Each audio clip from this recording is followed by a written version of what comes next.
C'est l'histoire d'animaux de légende. Crinière imposante, muscles saillants et rugissements puissants. Mais bien souvent, le roi lion est, pressé de faire la sieste. Alors le vrai roi de la savane, ne serait-ce pas plutôt une reine? Roi lion ou reine lionne? Pour le savoir, il va d'abord falloir les chercher. Dans ce décor de savane paradisiaque, rempli de milliers d'animaux. Oh, ça bouge là-bas. Il y a un peu de remue-ménage ce matin chez les hippopotames. On peut dire qu'ils sont quelques dizaines dans cette grande mare. De ce côté-là, on a un très grand groupe d'antilopes, les mâles qui sont en train de se battre. Et puis là, on a une petite famille de phacochères en train de se faire doucement la malle. C'est un endroit de rêve pour commencer un safari et c'est exactement ce qu'on va faire. Bienvenue dans cet épisode du Jardin Extraordinaire qui commence dans cet endroit pas banal. On est à proximité du delta de l'Okavango, c'est-à-dire ce fleuve qui se jette non pas dans la mer, comme tous les autres fleuves, mais bien au milieu du désert qui amène de l'eau et donc de la vie. On vous emmène découvrir quelques-unes des espèces qui vivent ici. Mais en particulier, on va tenter de remonter la piste des lions. Sont-ils vraiment les rois et les reines d'endroits comme celui-ci? C'est ce qu'on va tenter de découvrir ensemble. Et puis comment les trouver?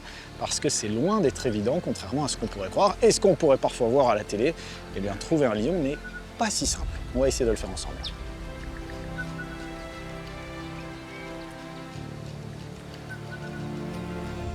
Cette aventure commence à 7900 km de chez nous, au nord de la Namibie, dans l'étroite bande de Caprivi, et plus exactement dans le parc national de Nkassa-Rupara.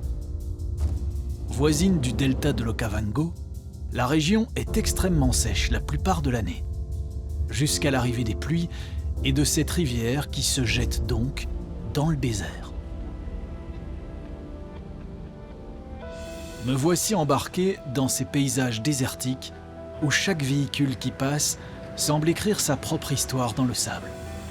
Au volant, Derrick, guide depuis 14 ans. On a fait un pari, trouver les lions du coin en une seule journée. Un pari bien loin d'être évident, car le décor est parsemé de petits bosquets où le roi lion et sa reine peuvent se planquer bien à l'ombre. Il y avait quelques femelles lions ici récemment. Nous allons peut-être les voir. Si les lions ne se montreront pas facilement, bien d'autres animaux nous entourent déjà. Le parc compte de très nombreuses espèces d'antilopes, dont les grands koudous, avec ces mâles qui arborent de belles cornes torsadées et qui se déplacent au rythme de leur démarche gracieuse. Les kobs, qui évoluent souvent en de gigantesques troupeaux, avec des mâles toujours prêts à se battre à coups de tête.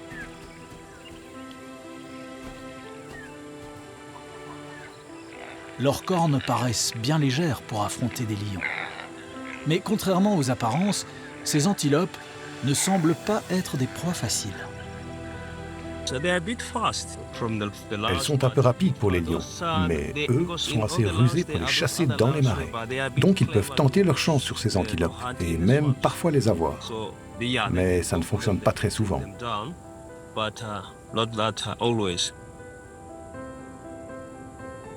Ces antilopes préfèrent rester dans les marais, car elles sont bonnes nageuses. Donc elles peuvent s'échapper de cette manière. Elles préfèrent se nourrir à côté de l'eau, comme ça, elles y plongent quand les lions arrivent. Courir vite et sauter loin, regarder de tous les côtés à la fois en s'y mettant à plusieurs, les antilopes semblent avoir développé une méthode relativement efficace contre les lions. Ils n'en font pas souvent leur repas d'ailleurs, à moins bien sûr que les prédateurs ne s'intéressent pas aux antilopes. Peut-être sont-elles juste trop petites et cherchent-ils des proies beaucoup plus grandes. Dans les secteurs sans arbres du parc, les proies plus grandes ne sont pas compliquées à trouver. On les voit de loin et leur déplacement ne passe pas inaperçu.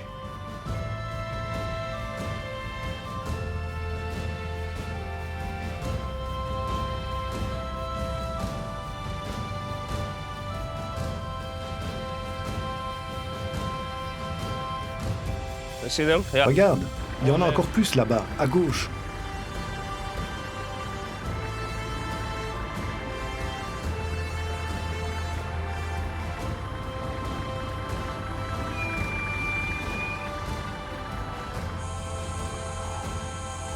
Qu'est-ce qu'ils ont de spécial pour toi, les éléphants? Leurs mouvements, leur taille bien sûr, tu vois, ce sont de très grands animaux. Mais quand ils se déplacent, ils sont très silencieux. S'ils veulent faire du bruit, crois-moi, ils savent en faire. Mais s'ils veulent être discrets, ils en sont capables. Ce sont juste des animaux uniques.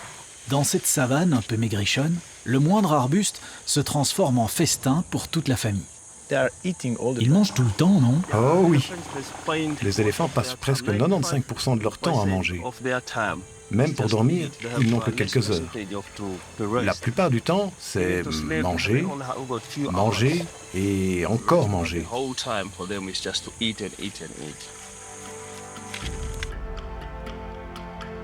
Qu'il s'agisse du roi lion ou de la reine lionne, les éléphants semblent vraiment des géants inattaquables.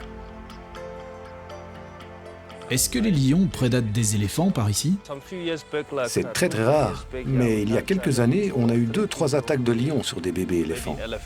C'est rare, car ils sont bien surveillés. En général, les éléphants n'aiment pas trop que d'autres espèces se mettent sur leur chemin. Oh là, il se rapproche celui-là.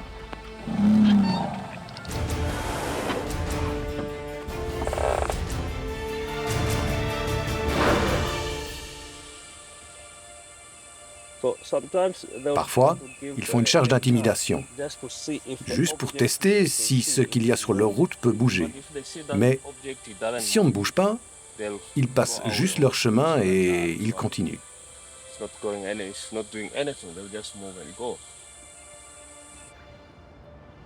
Dans ce paysage désertique, l'enjeu pour les éléphants, c'est non seulement de trouver à manger, mais aussi de trouver à boire. Les mares sont rares. Pour y parvenir, le groupe suit la matriarche, une femelle âgée qui entête une sorte de carte des points d'eau, en fonction des saisons et des pluies.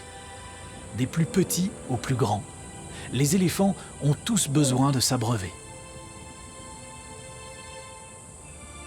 Avant de repartir sur d'invisibles chemins, dont eux seuls connaissent la destination.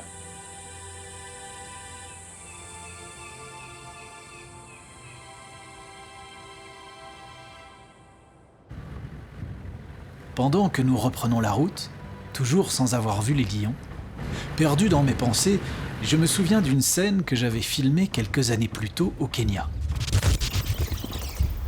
Des lions avaient eu l'idée un peu provocante de faire la sieste sur la trajectoire d'une famille d'éléphants. Reine lionne ou pas, en pleine journée, aucune espèce ne peut prétendre mettre en colère une éléphante de 5 tonnes. À cet instant, la reine lionne n'est reine de rien du tout. Pourtant, aucun animal n'est vraiment à l'abri, même les plus gros, car les lions n'hésitent pas à tout essayer, surtout d'ailleurs les lionnes. Celle-ci, que j'avais filmée en Afrique du Sud, n'hésite pas à tester une attaque sur un jeune rhinocéros. C'était juste une escarmouche. Mais parfois, les lions arrivent à surprendre et tuer des proies beaucoup plus grosses qu'eux, comme de jeunes éléphants, des buffles ou des rhinocéros.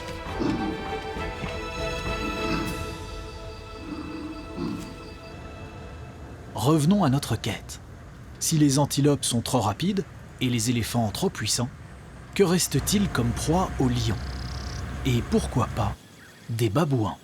Ils ne sont ni très grands ni très rapides. Mais notre guide, Derrick, ne les considère pas pour autant comme des proies pour les prédateurs. Même les lions, ils n'essayent presque jamais d'attaquer les babouins. S'ils voient des babouins, les lions se contentent souvent de passer leur chemin. Pourquoi? Parce qu'ils savent que les babouins sont rusés et que les plus gros mâles de ces singes peuvent attaquer et faire très mal à un lion. En plus, les babouins sont évidemment capables de grimper aux arbres. Ils laissent en permanence un ou plusieurs guetteurs surveiller les alentours et regardent ainsi de tous les côtés à la fois. On les appelle les alarmes de la savane, parce qu'ils ont une bonne vue. Donc, ils peuvent voir à une certaine distance si quelque chose s'approche. Et en particulier, bien sûr, des prédateurs. Dans ce cas, ils lancent un signal sonore et tous les animaux alentours savent que quelque chose approche. Trop rusés, vivaces et organisés, les babouins ne sont donc pas une proie facile pour les lions. Notre quête reprend, à la recherche des lions, traversant le paysage dans l'espoir d'un coup de chance. Alors que notre pari, celui de trouver des lions en une seule journée, semble perdu, c'est non pas un coup d'œil, mais un son qui va nous sauver.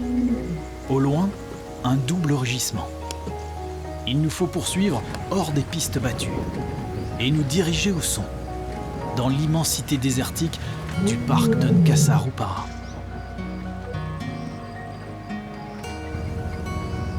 Pour finalement trouver, au bout du chemin, un couple de lions en grande discussion. Qu'est-ce qui se passe là? Qu'est-ce qu'elle fait, la lionne? C'est elle la reine. Elle lui dit qu'elle n'est pas intéressée pour le moment. C'est pour ça qu'elle émet ce son. Elle essaye de garder le mâle bien à distance. Et pour le moment, c'est bien la reine lionne qui décide. Ils vont rester dans la zone pendant 2 ou 3 jours. Et parfois, ils vont s'accoupler 6 à 8 fois par jour.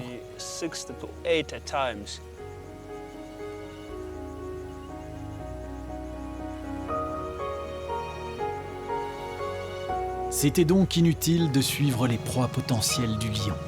Aujourd'hui, il avait bien autre chose en tête. Une question de survie, sans aucun doute.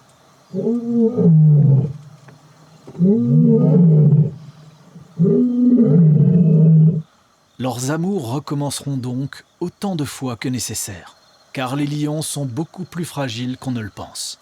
Et si on se réfère à la diminution de leur nombre ces derniers siècles, leur avenir dans ces savanes ne tient plus qu'à un fil. Alors que nous laissons les lions à leurs affaires et nous enfonçons dans la nuit, bercés par les chaos de la piste, je me souviens de cette scène que j'avais tournée quelques années plus tôt. Au Masai Mara, 2 frères s'accouplaient toute la journée avec les femelles du clan.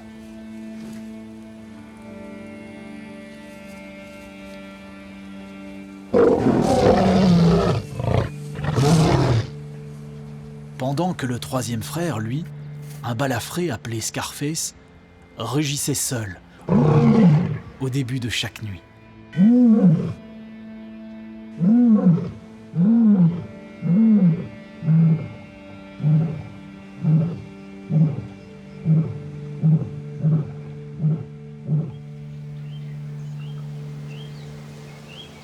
Au petit matin, j'ai rendez-vous avec Ephraim.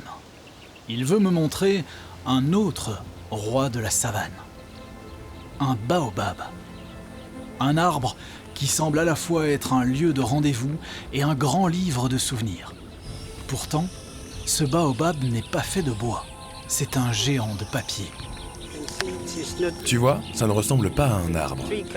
Ah, ce n'est pas du bois? Non, ce n'est pas du bois. Et ces marques-là, c'est quoi? Ce que tu vois, c'est un éléphant qui a rongé le baobab pour atteindre l'eau à l'intérieur. Les baobabs contiennent de l'eau? Exactement. En effet, le baobab n'est pas un arbre ligneux, mais bien une plante succulente, qui, au cours de sa croissance, retient beaucoup d'eau et crée des cavités. Un jour, on est venu ici et on a rencontré un léopard à l'intérieur de cette cavité. Donc maintenant, quand tu arrives, tu regardes s'il n'y a pas un léopard à l'intérieur. Ouais. Et maintenant, il n'est pas là. Ah, il n'est pas là. Désolé. Les plus vieux baobabs auraient 2500 ans. Avec leur taille et leur âge, ce sont des repères à la fois dans le temps et dans l'espace. Donc, c'était comme un phare, comme un temple ou un endroit de rendez-vous. Ouais, tout le monde ici a sa propre histoire avec les baobabs. Parce que si tu vois cet arbre, c'est le plus grand arbre au milieu de tous les autres. Et on se sent tout petit en fait à côté d'eux. Oui, c'est ça. Tu deviens vraiment humble au pied de cet arbre. C'est comme une sentinelle. Si tu es stressé, tu viens ici et tout s'arrange. Je le sens, oui. D'après Ephraim, Ce baobab a probablement 1000 ans. Avant, un village s'étalait à ses pieds. Aujourd'hui, c'est toujours un repère dans cette savane désertique.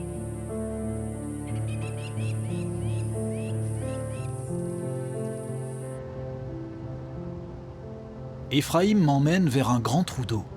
C'est ici qu'il a vécu un événement exceptionnel dans la vie d'un bushman. L'apparition d'une nouvelle espèce animale dans sa région. Il y a juste un point d'eau en fait. Et c'est là qu'il y a des hippos. Des hippopotames? Je pensais que c'était des pierres. Non, c'est des hippos, regarde mieux.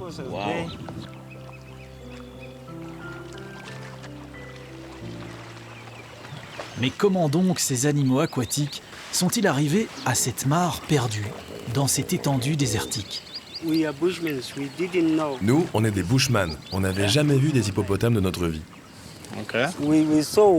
Quand on a découvert les empreintes, on a d'abord cru que c'était celle d'un petit éléphant. Ah ouais? Donc vous avez pensé à des traces d'éléphants? Ouais, bon, un petit éléphant. C'est drôle, mais on n'avait même aucune idée d'à quoi ça ressemblait, un hippopotame. Un jour, en patrouillant dans le coin, on en a vu un, juste là. On s'est dit, mais qu'est-ce que c'est que ce truc? On savait même pas que les hippos restaient dans l'eau. On pensait qu'ils venaient juste boire et puis qu'ils retournaient dans la savane, comme les éléphants. Et ils sont restés. Moi, ils sont arrivés pendant une crue. D'abord un, puis deux, puis trois. On se disait, mais qu'est-ce qui se passe ici? Excellent. Un jour, on est venu, ils étaient 5. On s'est dit, mais ils sont tombés du ciel ou quoi? Et donc, vous aviez une nouvelle espèce dans votre jardin, en quelque sorte. Et vous êtes prêt à partager votre territoire avec des hippos? Oui. Et même plus que partager, puisque vous leur apportez de l'eau maintenant. Oui, on est prêt à partager. Il y a 2 ans, cette mare s'était formée lors de pluies exceptionnelles. Mais sans apport d'eau, elle se serait forcément vidée en saison sèche. Alors les bushman ont décidé d'installer une pompe pour leurs nouveaux voisins amphibies, qui d'ailleurs ne sont pas toujours paisibles. Et vous avez peur des hippos? Oui, c'est un nouvel animal pour nous et on ne sait pas comment il se comporte. Certains nous ont dit que les hippos pouvaient être dangereux. Regarde ses dents. Ah ouais, je vois. Celui-là, s'il t'attrape... Ah, j'ai pas très envie de tester.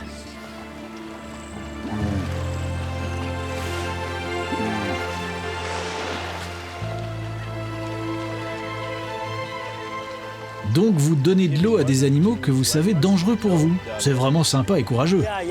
Oui, parce qu'on veut qu'ils survivent.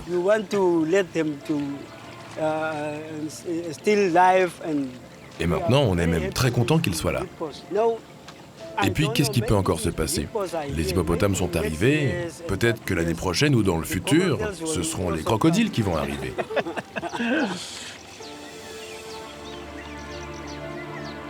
L'eau pompée pour les hippos attire aussi les oiseaux à des kilomètres à la ronde. Car en conditions désertiques, la moindre petite mare est un vrai trésor. Alors, notre espèce montre parfois ses bons côtés, en aménageant de petits points d'eau. Ce sont presque toujours des endroits stratégiques pour placer des caméras. Ok, donc là, centaines d'oiseaux en train d'arriver. On entend les oiseaux qui s'impatientent. Hop. À peine notre dispositif installé, en quelques instants, le spectacle devient hallucinant. Ce sont des gangas du désert.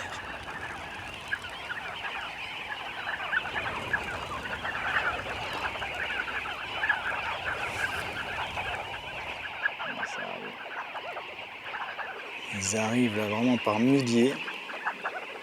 On peut même dire par dizaines de milliers. Incroyable. Au point d'eau, les oiseaux se rapprochent sans hésiter de la petite caméra. Le groupe ne cesse de grandir et c'est une véritable ruée vers l'eau. Pris dans leur excitation pour boire au milieu du désert, les gangas n'ont pas remarqué qu'ils sont observés et qu'un danger risque de faire très vite son apparition.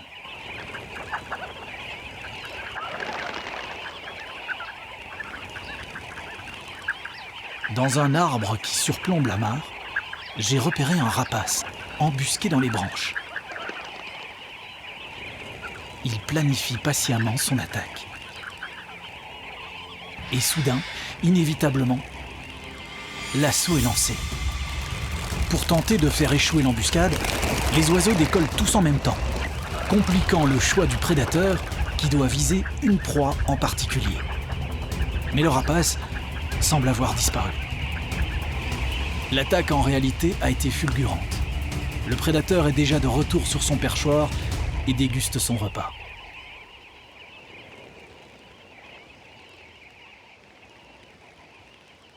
C'est la vie du désert. Ici, rien ne se perd, tout est précieux. La disparition d'une vie en nourrit une autre.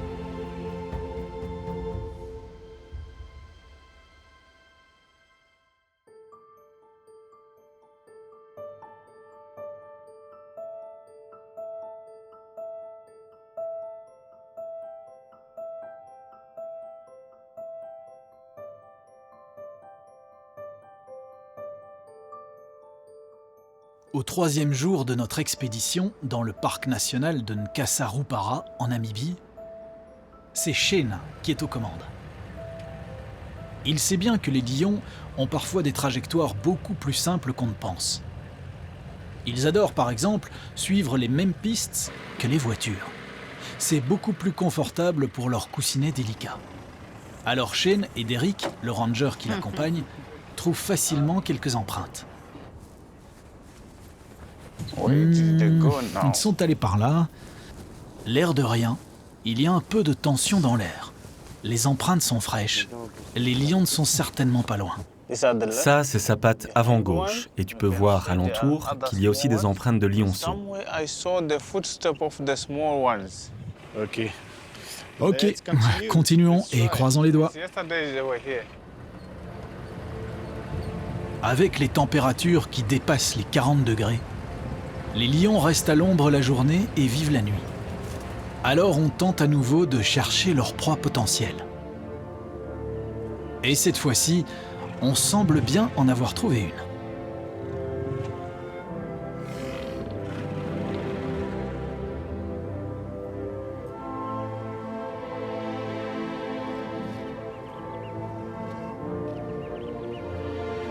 Ils prennent vraiment une étrange position pour manger, non?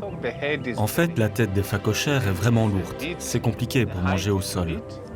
Alors, ils préfèrent souvent plier les pattes. Ça en fait une proie facile pour les lions, non? Oui, ils ne se sentent pas bien et ils détectent mal lorsqu'il y a un danger. Ok. Ils voient mal et ils ne savent pas courir vite comme une antilope. Donc, ils sont faciles à attraper. Malgré la menace qui plane et leur absence de défense, les phacochères semblent vivre leur petite vie tranquillement. Tu dis que ce sont des proies faciles et il y en a beaucoup, donc les lions ne sont pas loin. C'est vrai qu'ils sont beaucoup, mais ce n'est pas la proie favorite des lions. Ils sont beaucoup trop petits. Avec un seul phaco, il y a trop peu à manger pour un groupe de lions. Ils vont devoir en attraper 3 ou 4 pour avoir assez à manger.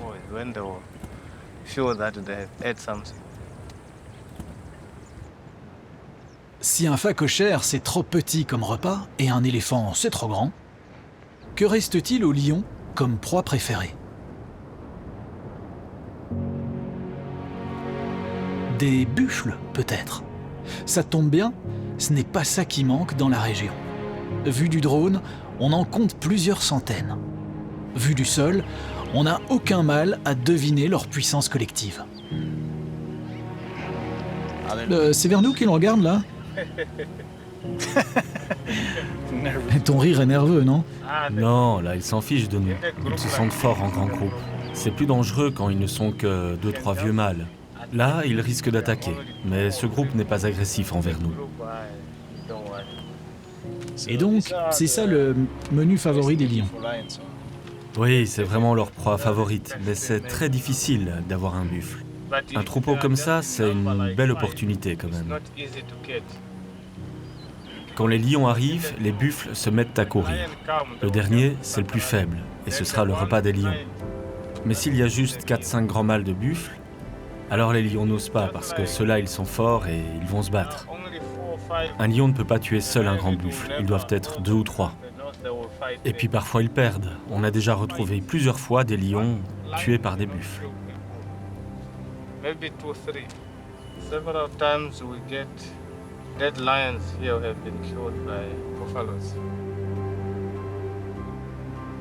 Les lions sont peut-être à proximité, attendant une opportunité. Alors, en scrutant le troupeau, je me perds dans mes souvenirs de lions traquant et attaquant des buffles.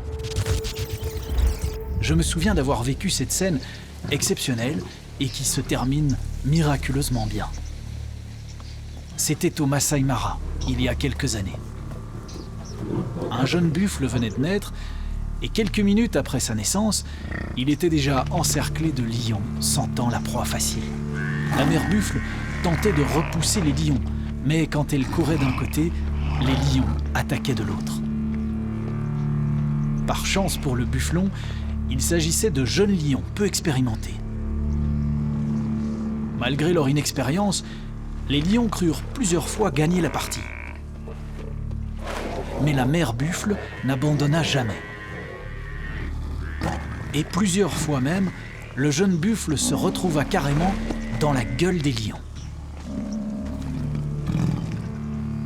Mais leur inexpérience allait définitivement les priver d'un repas.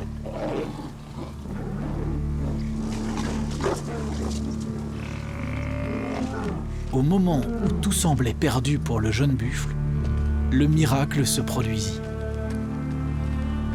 2 grands mâles, appelés à la rescousse par la mère, vinrent éjecter les lions. Ce qui semblait être une proie facile et sans défense, échappa ainsi à ceux qu'on pense être les rois de la savane.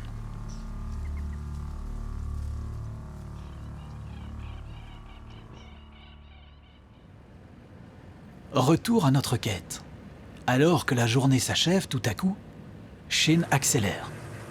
Il a repéré de quoi gagner notre pari du jour. Ah, ils sont là. Une lionne et ses 3 grands lionceaux finissent leur repas. Ok, perfect. Ok. Ils ont capturé un phacochère. Ils sont 4 grands lions, donc j'imagine que ce ne sera pas assez pour le repas. C'est clairement pas assez. Un phaco pour ces 4-là, c'est comme des cacahuètes à l'apéro.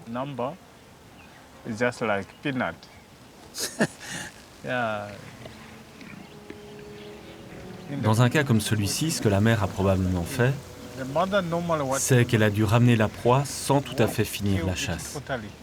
Et ensuite, elle a sans doute laissé les jeunes s'entraîner.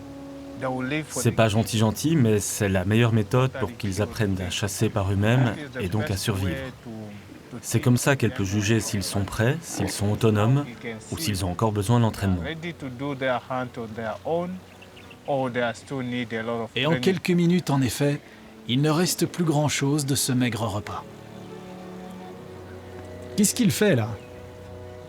Il veut plus partager. Il a juste trop faim, je pense. Les lions sont de redoutables prédateurs, mais aussi des animaux sociaux et tendres. Ce sont d'ailleurs les seuls félins qui vivent en clans familiaux. Les jeunes lionnes resteront avec leur mère, alors que les jeunes mâles, eux, partiront conquérir de nouveaux territoires. Quelques centaines de mètres plus loin, nous croisons le reste de la famille, à l'abri d'un arbuste. 2 grands mâles rendus presque invisibles par quelques feuilles ne perdent de vue aucun de nos mouvements. C'est l'occasion d'admirer leur crinière. Les scientifiques ont d'abord pensé que cette crinière était un bouclier protecteur contre les attaques d'autres mâles. Aujourd'hui, les études montrent plutôt que ce serait un signe de force et de bonne santé, ce qui rendrait les lions avec une belle crinière plus attirants. Les lionnes, car c'est toujours elles qui choisissent, préféreraient les lions aux crinières plus épaisses et plus sombres. Susceptibles de ramener davantage à manger grâce à leur force, et de transmettre des gènes plus résistants. Dans le bosquet voisin, une femelle à peine visible fait la sieste à l'ombre et sur le dos. À ses côtés, 2 petites boules de poils, âgées d'à peine quelques semaines.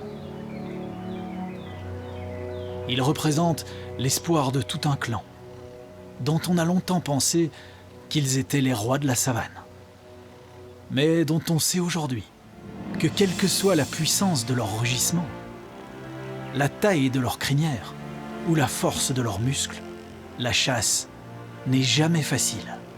Le colosse est souvent fragile, et il n'est aucun roi sans une reine. C'est au moment où ces 4 lionnes, une mère et ses 3 filles terminent leur repas, que se termine aussi cet épisode du Jardin extraordinaire. À la découverte des lions, bien loin de l'image du roi lion, on voit que c'est plutôt la reine lionne qu'on devrait dire, étant donné que ce sont souvent elles qui mènent les chasses et qui font grandir les jeunes. Vous dire aussi avant de vous quitter que les lions sont, contrairement à ce qu'on pourrait croire, contrairement à la force qu'ils dégagent, une espèce menacée depuis plusieurs décennies. Il en resterait à peine plus de 20 000 sur le continent africain, ce qui à l'échelle d'une espèce comme celle-là est très très peu.